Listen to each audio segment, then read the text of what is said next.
Chuck Norris, attore noto per essere stato il protagonista di Walker Texas Ranger ed ex campione di karate, è morto all'età di 86 anni.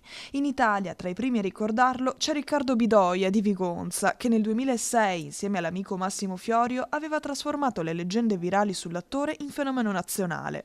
Il sito, chiamato Roadhouse Kicks, portava in Italia i famosi fax americani, frasi ironiche rapidamente diventate virali prima dell'era di Facebook e Instagram. Come mai siamo legati? Semplicemente perché io insieme al mio amico Massimo Fiorio abbiamo diffuso le sue gesta, vere o meno vere che fossero, nel corso degli anni, in quelli che adesso si chiamano meme, e all'epoca erano semplicemente facts. Come nascono spesso le idee tra amici, ovvero sparando due cavolate, e è venuto fuori una sera ti parlo di gennaio 2006, che erano nati queste battute americane e facevano molto ridere, e abbiamo pensato perché non tradurle in italiano e farci un sito. Il sito spopolava, le frasi finivano in radio e dalla popolarità online nascono anche 6 libri, tra i quali Chuck Norris ha il dente del giudizio universale. Ne sono passati di anni da quella geniale idea. Riccardo oggi ha una scuola di improvvisazione teatrale, Wonderform, con sede a Venezia e Padova.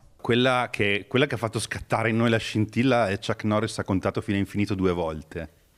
E da lì in poi, ancora fa ridere oggi dopo 20 anni, e quindi da lì poi è partito tutto. Semplicemente è stato un periodo in cui abbiamo cavalcato un'onda che ci divertiva tantissimo. Non è mai nata come idea di business, è nata più come 2 ventenni o poco più che si divertivano a fare i cialtroni.